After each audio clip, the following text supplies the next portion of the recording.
Welcome back to the Deep Dive. We are really glad you're here because today we are tackling a subject that, on paper, sounds like it shouldn't work. Not at all. Like, at all. Mm-hmm. We are looking at a piece of art that manages to blend two genres that are usually, well, they're mortal enemies. Mm. I'm talking about slapstick comedy. We're talking vaudeville, pratfalls, and yes, literal fart jokes. Right. Mashed up against the incredibly grim, deadly serious backdrop of the Spanish Civil War. It sounds like a complete oxymoron, doesn't it? It feels like those two things should just repel each other like magnets. Right. Usually when we sit down to analyze cinema about the Spanish Civil War, we are, bracing ourselves for something very specific. Yeah, absolutely. You expect gritty realism. Gritty realism, somber political drama. We think of films like Land and Freedom or maybe Pan's Labyrinth, where the tone is just heavy, dark, and tragic from frame one. You don't go into a Civil War movie expecting a musical variety show featuring a mute sidekick and a tenor who plays classical music with his well. With his digestion, let's put it that way. His digestion, yes. You certainly But don't. we certainly don't. And yet, that contradiction is exactly why we're here. That friction between the lowbrow humor and the high-stakes tragedy is the engine of today's subject. Okay, so what are we diving into? We are diving deep into the 1990 masterpiece, Carmela, directed by the legendary Carlos Saura. And before anyone dismisses this as some obscure, experimental art film, we really need to look at the scoreboard here. Oh, absolutely. This wasn't some fringe project that nobody saw. This movie was a juggernaut in Spain. A juggernaut. Yeah. We're talking about a film that absolutely swept the Goya Awards. And for our listeners who might not be tuned into the Spanish film scene, the Goyas are. They're essentially the Spanish Oscars. They are, and this film was a cultural phenomenon. In 1991, it took home Best Film, Best Director for Saura, Best Actor, Best Actress, Best Adapted Screenplay. I mean, it just cleaned house. It dominated the conversation. Which really implies that it struck a massive nerve. It wasn't just funny, and it wasn't just sad. It was saying something about the war, and specifically about how we remember the war, that maybe hadn't been articulated quite that way before. Precisely. It tackles a theme that I think is just fascinating. Yeah. At the role of the artist in wartime, but not the noble artist you see in propaganda posters, the one writing fierce manifestos or charging the barricades with a rifle. Right. These are not the heroes of the revolution. No, this is about the survivalist artist, the entertainer who just wants to eat, the one who is trying to figure out what happens to your dignity when the front lines shift overnight and suddenly you're standing on the wrong side of the fence? That's a great question. It asks a very difficult question. Is it possible to keep your integrity when survival demands you become a clown for the enemy? And that is the core tension we are going to unpack today. It's about survival versus dignity. We have a massive stack of sources to get through. We've got the film's production history, a deep analysis of the plot, the critical reception, and some really interesting background on the historical context of the songs used in the movie. A lot to get through. A lot. Our mission is to explore how this film walks that tightrope without falling off. So are you ready to head back to 1938? I am. Let's set the stage. Okay, let's unpack this. The year is 1938. This is a crucial timestamp. We aren't at the beginning of the war where there is all this revolutionary optimism. No, not at all. This is the end game, essentially. The Republican side, which is the democratically elected government, the leftists, the anarchists, the anti-fascists, they are losing ground rapidly. Crumbling. It is. Franco's nationalist forces are closing in. The mood isn't, we're going to win. The mood is, how much longer can we hold on? And supplies are non-existent. Right. Morale is, well, it's in the basement. Mm-hmm. And in the middle of this collapse, we are introduced to our protagonists, a trio of traveling entertainers. Let's meet the troupe. Central to this entire narrative is the dynamic between these three specific characters. First and foremost, you have Carmela, played by the absolute powerhouse Carmen Maura. She is just magnetic in this role. Oh, unbelievable. He is the heart and soul of the group. She sings, she dances, and she possesses this raw, undeniable humanity. She is earthy in the best sense of the word.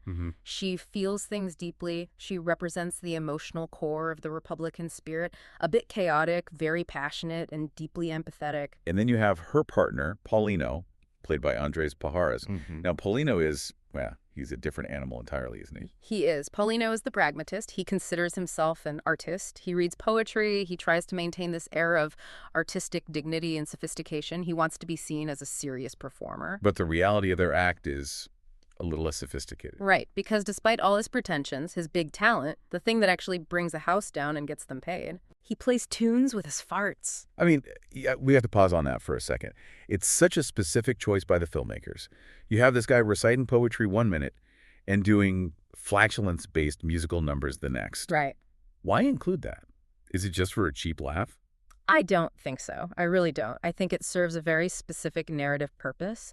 It grounds them. It completely strips away any romanticism about who these people are. Okay. They are hungry, they are poor, and their bodies are their only currency. It emphasizes the physical reality of their existence. It's lowbrow, yes, but it's also defiant in a way. It's the humor of the trenches. The humor of survival. Exactly.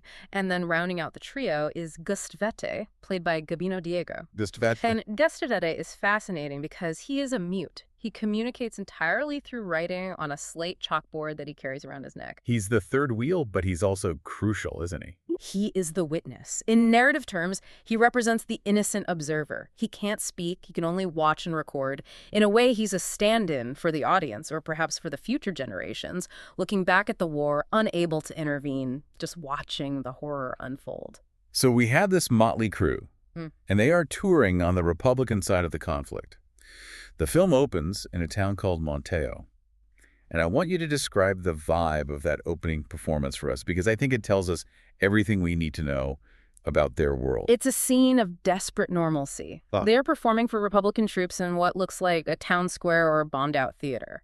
But the war isn't some distant concept. It is literally overhead. Yeah, that sound design is incredible. It is. Nationalist planes are droning above the theater during the show. You can hear the engines, the distant explosions. It creates this incredible tension.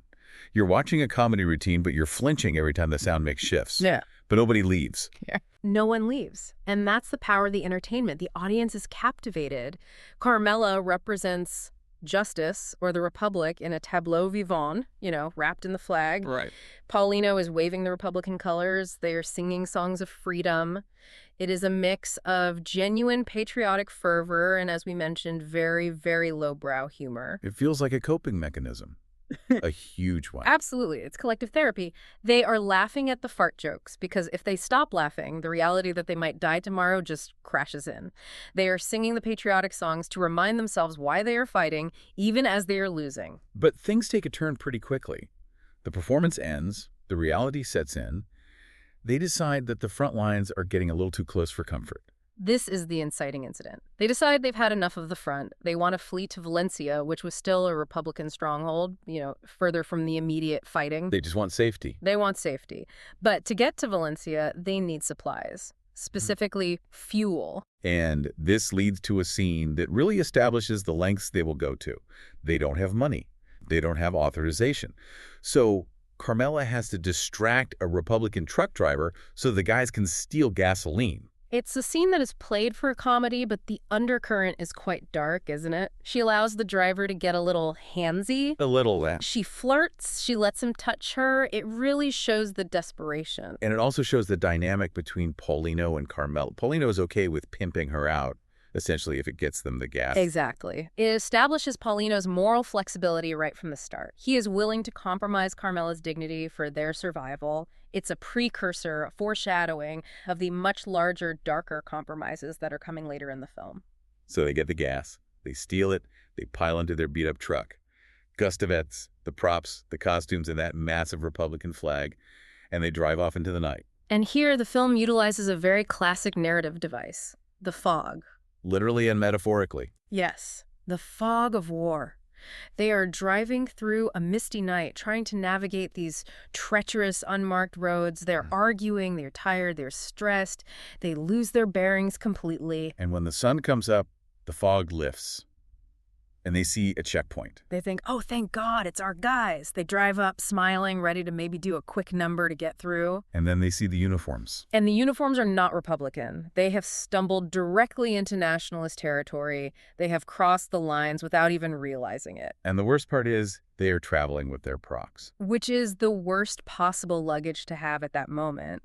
A nationalist officer stops them, looks in the back, and finds a massive Republican flag. That is it. Game over. It's an immediate death sentence in most cases. They're detained on the spot. In the blink of an eye, they go from being celebrated entertainers of the Republic to prisoners of the fascists. This is where the movie shifts gears violently.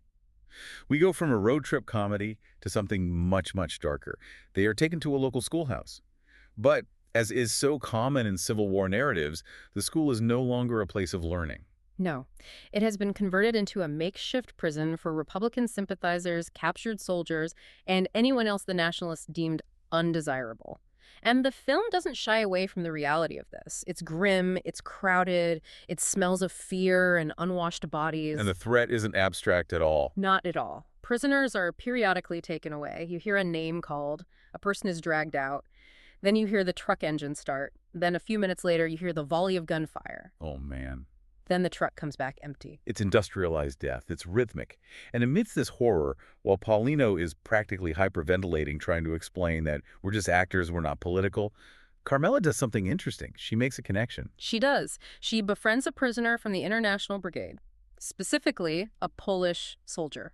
Now, for our listeners who might need a refresher, can we quickly touch on who the International Brigades were? Of course. These were volunteers, civilians mostly, from all over the world. Americans, British, French, Polish, you name it. They traveled to Spain to fight against fascism. They weren't conscripted. They chose to be there out of ideological commitment. And Carmela is just blown away by this guy. She is. She can't wrap her head around it. Here is a man who traveled across a continent to a foreign land to fight and potentially die for a country whose name he can't even pronounce properly. He barely speaks Spanish. It's that contrast again. Paulino is just trying to survive, to sneak away, to be a chameleon. And here's this Polish soldier who chose to be there out of pure idealism. It creates a moral anchor for Carmela. This relationship, and it's not really a romance in the traditional sense, it's a connection of souls, becomes the emotional core of the film. It reminds her of the stakes. It reminds her that the Republic isn't just a flag in their prop box or a gig that pays the bills. Right. It's something people are dying for. It completely changes her perspective on what they do. Completely. Before this, the flag was a prop. After meeting him, the flag becomes a symbol. So tensions are high in the schoolhouse. It's a waiting game. And then the inevitable happens. The trio is selected. Their names are called. They are dragged out, put in an army car, and driven away.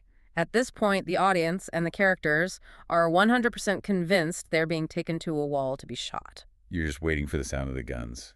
But then comes the twist. They aren't taken to a ditch. They're taken to a theater. A beautiful local theater in the nationalist-controlled town. And this is where we meet our antagonist. Or, I guess, our patron, depending on how you look at it. Enter Lieutenant Emilio di Ripamonte. An Italian officer. Right. Italy under Mussolini was a major supporter of Franco, sending troops and supplies. But Lieutenant Ripamonte is a very specific type of villain. He isn't a brute. He isn't screaming or beating them. He's a theater director. He's an artist. He's a man of culture. He despises the Spanish fascists he is working with. He thinks they are crude and unrefined. When he finds out Carmela and Paulino are variety performers, he doesn't see Reds to be executed. He sees colleagues. He sees colleagues, but that doesn't mean he's nice. No, I imagine it makes him more dangerous. In a way, yes. Because he wants to use them. He has a proposition. He explains that the nationalist troops are bored. They need entertainment. He wants to stage a show. A variety show for the liberation, or some kind of propaganda piece like that. Exactly. And he offers them a bargain. If they perform for the nationalist troops, he will guarantee their safety. He will save their lives. But there is a catch. A big one. It can't just be any variety show. He has written a sketch. A specific satirical sketch that mocks the Republic. He wants them to go on stage and humiliate the very cause they were representing just a few days ago. So the deal is, make fun of everything you stood for, make fun of your friends, spit on your own flag, and I won't kill you. That is the Faustian bargain, freedom in exchange for a performance. But it's a performance that requires a total betrayal of their identity. And this sets up the central conflict of the next segment. Paulino and Carmela have very, very different reactions to this, don't they? They do, and if we connect this to the bigger picture, it really dramatizes the two common responses to totalitarian pressure. You either comply or you resist. Let's look at Paulino first. How does he handle the news? Paulino is the ultimate pragmatist. He immediately switches into survival mode. He doesn't even hesitate. He starts rewriting their old script right there and then. He's taking the numbers that used to celebrate the Republic and twisting them to be anti-Republican. He's the guy who says, look, it's just a show. It's just acting. We say the lines, they laugh, We survived. It doesn't mean anything. Precisely. For him, the art is a tool.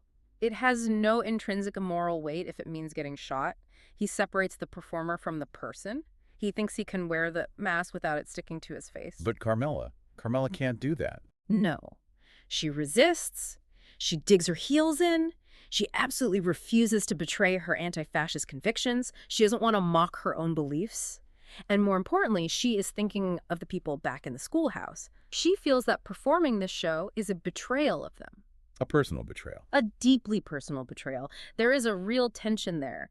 Paulino essentially has to beg her. He has to convince her that they literally have no choice. It is life or death. And he wears her down. He wears her down. Reluctantly, painfully, she agrees. But you can feel that she is doing it under extreme duress. She is just simmering with rage and shame. And to make matters even worse, the film piles on the physical misery. I think this is such a brilliant touch by Saura. The day of the show arrives, and they aren't just morally conflicted. They are physically falling apart. It creates a visceral sense of discomfort. Carmela has her period. Which, again, in 1938, in a war zone, that's not a minor inconvenience. No, it's a nightmare. It makes her feel vulnerable, irritable, and physically in pain. It grounds her suffering in the body, not just in ideology. And what about Paulino? Paulino has a terrible stomachache. He is cramping up. Why? Because they ate a rabbit for dinner the night before? Ah, the famous rabbit. Which turns out not to be a rabbit. Gustavete, ever the truth teller, confirms on his slate that the rabbit was actually a cat. That is such a dark joke. It's funny, but it's also just disgusting. It really grounds the high-minded moral conflict in the gritty reality of hunger and poverty. You know, you can't be a noble hero when you are digesting a stray cat and trying not to throw up. It strips away the glamour of acting. They're just wretched, sick people trying to survive. So the curtain is about to go up. They are backstage, miserable. The theater is packed. Who is in the audience? The stalls are filled with nationalist troops, officers, the Italian dignitaries. They are rowdy, they are drunk on victory, and they are ready to mock the enemy. But that's not the whole audience, is it? There's a darker layer to this. No. And this is the ultimate cruelty of Lieutenant Ripamonte. In the galleries, looking down on the stage, he has brought in the prisoners of war. The very same people they were locked up with. Including the Polish soldiers Carmela befriended. They have been brought there to watch their own ideals being mocked. They are forced spectators to their own humiliation. That destroys Carmela. It's one thing to make fun of the Republic in front of a bunch of fascists who are going to laugh anyway. It's another thing entirely to do it while looking into the eyes of the people you respect. Precisely. It personalizes the betrayal. She isn't just betraying an abstract idea. She is betraying him, the Polish soldier, right to his face. She knows he is watching her. So the show must go on. Let's talk about this final performance, because the structure of it is really interesting. It mirrors their old act, but it's twisted. It's a funhouse mirror version of their previous show, musical numbers, poetry. But now, instead of Paulino reading the poem, it's the lieutenant reading it. Oh, that's a nice touch. Yeah, the authority has shifted. The tone is mean-spirited. And then we get to the main event, the sketch that Ripamonte wrote. The Republic goes to the doctor. This is a piece of satire designed to be as offensive as possible to the Republican cause. Paulino plays a doctor, specifically, a gay Republican doctor, playing into all the homophobic stereotypes the Nationalists held about the degenerate left. Wow. And Carmela plays the Spanish Republic herself, a female patient. Dressed in the flag. Right. She's dressed in the Republican colors, but tattered. And Gustavete plays her Russian lover. Which plays into the nationalist propaganda that the Republic was just a puppet of the Soviet Union. Exactly. So in the sketch, Carmela, as the Republic, claims to be pregnant by the Russian. The content is filled with highly offensive sexual innuendos. It's degrading. It frames the Republic not as a government, but as a whore. And there is a specific bit with a thermometer that seems to be the tipping point for her. Yes.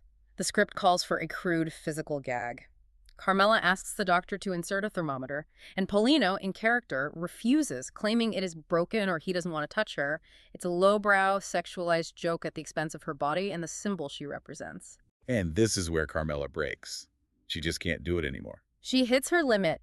She's looking at Paulino, who is sweating and hamming it up. She's looking at the fascists laughing at her. And she looks up at the balcony and sees the Polish soldiers. The shame is just too much. She starts to sabotage this sketch, doesn't she? She does. She stops saying her lines correctly. She starts mumbling. She jeopardizes the credibility of the parody. The sketch starts to disintegrate. Paulino is panicking, trying to improvise, trying to get her back on script. And as this is happening on stage, the Polish prisoners in the gallery react. They rise in rebellion. They can't take it either. They start shouting. They won't sit there and let their cause be mocked. The fascist audience becomes enraged. The theater turns into a powder keg. Soldiers are pulling weapons. And Carmela lights the match. What does she do? She breaks character completely. She rips off the persona of the whore republic. She stands center stage and starts singing, I, Carmela, the song of the resistance, the anthem. And she does something with the flag. A final, defiant act. She takes that Republican flag she is holding, the prop flag, and she lowers her dress to expose her breasts. Whoa, that is a hell of a statement. It is a direct, shocking act of defiance. The crowd had been calling her a whore during the performance.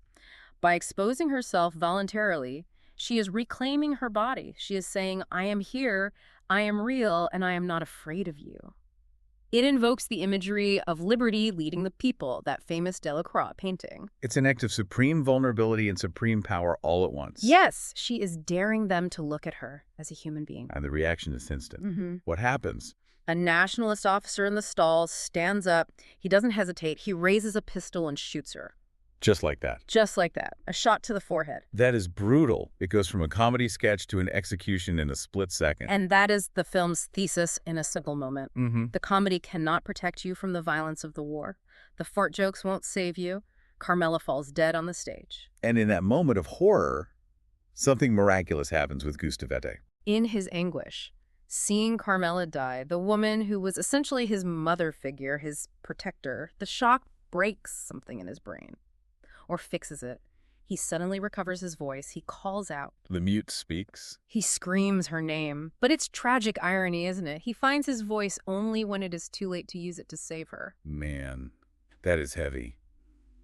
So what is the aftermath? How does the movie leave us? It's a quiet, devastating epilogue. We see Paulino and Gustavete at Carmela's grave.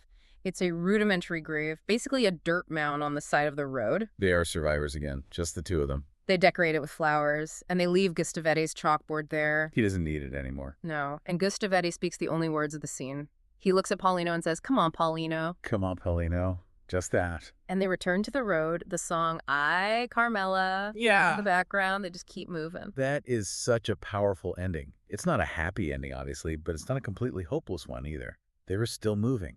It's life continuing amidst the tragedy. It deconstructs the idea of a happy ending. Survival isn't a happy ending. It's just the absence of death. But they go on. I want to zoom out a bit now. We've walked through the plot, and it is a gut punch. But let's talk about the production itself, because this wasn't an original screenplay, right? It started on the stage. That's right. It is based on a wildly successful play by José Sánchez Sinisterra. But the adaptation process was quite significant. If you see the play, you might be surprised at how different it is structurally. How so? In the play, there are only two characters, Carmela and Paulino. Gustavete doesn't really exist as a character on stage, or at least not as a main one, and the story is told largely in flashback. Oh, really? Yes. In the play, Carmela is already dead when the curtain rises. She appears as a ghost to converse with Paulino. So it's a ghost story on stage. That's a completely different vibe. Effectively. Paulino is alone in a theater, depressed, drunk, and Carmela's ghost comes back to blame him for what happened. It's very claustrophobic. So Carlos Saura, the director, and his writer, Rafael Azcona, they really opened it up for the film. They made it linear. They decided to show us the journey rather than just tell us about it in retrospect. This allowed them to show the change in territory, the physical movement from the Republican zone to the Nationalist zone. It turns the first half into a road movie. And it allowed them to flesh out the world. Exactly. It gave them the space to add characters like Gustavete. By giving Gustavete a physical presence, they added that layer of the witness. And the Italian lieutenant, Ripamonte, he gets to be a fully realized character in the film, representing that cultured fascism we talked about. It sounds like the film version is much more dynamic. It lets you experience the fall with them. It is. Saura said he wanted to show the relationship evolving in relation to the events. You can't really do that as effectively if one of them is already a ghost from minute one. He wanted the audience to fall in love with living, breathing Carmela before taking her away. Makes the loss that much more painful. Much more. Let's talk about the song itself. Ay, Carmela. Why that song? I've had it stuck in my head just reading the notes. It's an earworm, isn't it? But it's a song with deep, deep roots in Spanish history. It wasn't written for the Civil War. It was originally from the War of Independence against Napoleon in the early 1800s. Oh, wow. So it goes way back. It does. It's the eternal song of Spanish resistance against the invader. But during the Civil War, it was adapted. The lyrics were changed to reference the Battle of the Ebro, the bombardments. It became a favorite anthem of the Republican soldiers and the International Brigade. So it's a folk song that evolves. It gets new life with each conflict. Exactly. It's a living document. So when Carmela sings it at the end, she isn't just singing a pop song. She is invoking a century and a half of Spanish resistance. She is aligning herself with history. Now, earlier we mentioned that Saura is known for being a bit grim. His earlier films are heavy. But this movie is funny. Why the shift? Saura had made many films about the war or its aftermath, films like The Hunt or Cría Cuervos, and they were characterized by violence, brutality, and grim irony. Right. They were made closer to the dictatorship. But with Carmela, which came out in 1990, he felt enough time had passed. It was 50 years after the war ended. Right. And Spain had been a democracy for over a decade. He felt he could adopt a broader perspective. He believed that by employing humor, he could say things that would be impossible to say otherwise. Humor as a Trojan horse. In a way, it humanizes the tragedy. If you laugh with these characters, if you see them fart and struggle and eat cat, you love them. They aren't symbols, they are people. So when the violence comes, it hurts more. It's not just a statistic, it's a friend dying. And clearly, that approach worked. We mentioned the Goyas at the top of the show. It dominated. It swept the major categories. Best film, best director, best actor, best actress. It was Spain's submission for the Oscars, although it didn't get the nomination. But it won significant European accolades. It really, really resonated with the Spanish public. Why do you think it hit such a nerve in 1990 specifically? I think it was the first time a major film allowed Spaniards to look at the war and not just feel anger, but feel pity. Pity for the people who were caught in the middle. Paulino represents the silent majority of Spain people who just kept their heads down to survive Francoism. It forgives them, in a way. It doesn't forgive them, but it understands them. It says, we know why you did it. You were scared. You wanted to live. But it also honors the Carmelas, the ones who couldn't do it. It bridges the gap between the survivors and the martyrs. There's also a bit of a backstage reunion story here, isn't there, between the director and the writer? There is. Carlos Saura and the screenwriter Rafael Azcona. They were a legendary duo in Spanish cinema in the 60s and 70s. They were like the Lennon and McCartney of Spanish art house. But they had a massive falling out in 1975. Right before Cría Cuervos, I think. Yes. They stopped speaking for 15 years. So this film marked their reunion. And what a reunion it was. It was a significant moment in Spanish cinema history to see these two masters working together again to tell one last great story about the war. It feels like a mature film. Like a young director makes a movie about the war that is all guns and glory. This feels like an old man's movie in the best possible way. It's about regret and memory. It is. It's wise. It knows that heroism is rare and survival is ugly. So what does this all mean? We have a comedy about a tragedy. We have a mute who finds his voice only when there is no one left to hear it. We have a survivor and a martyr. I think Carmela is ultimately a film about the price of survival. Paulino survives, he walks away. But at what cost? He had to compromise everything he was. Carmela refused to pay that price, and she paid with her life. It doesn't really judge Paulino, though, does it? The film is surprisingly sympathetic to him. No, and that's the brilliance of it. It doesn't paint him as a villain. He's just human. Most of us, if we're honest with ourselves, are probably more like Paulino than Carmela. We want to live. We would probably read the poem if it meant not getting shot. But we aspire to have Carmela's courage. Exactly. The film asks us, at what point does the show become impossible to perform? At what point do you have to drop the flag, or rather raise the flag and say, no more? It's a haunting question. And that final image of Gustavete and Paulino walking away back onto the road, it just sticks with you. It suggests that the only true resistance in a war where ideology kills is the enduring bond of human relationships. Or perhaps, and this is another way to look at it, the recovery of Gustavete's voice is a sign. A sign of what? That the witness can finally speak. That the story of the tragedy must now be told. Carmela is gone, but Gustavete has a voice now. He saw it all. He can tell her story. The story must go on. That is a beautiful way to look at it. The silence is broken, even if the heart is broken. Well said. Well, that is all the time we have for this deep dive into Carmela. If you haven't seen it, it is definitely worth tracking down. It's a roller coaster of emotions. It'll make you laugh, it'll make you sick, and it will break your heart. Absolutely. A true masterpiece of Spanish cinema. Thanks for listening, everyone. We'll catch you on the next dive. Goodbye.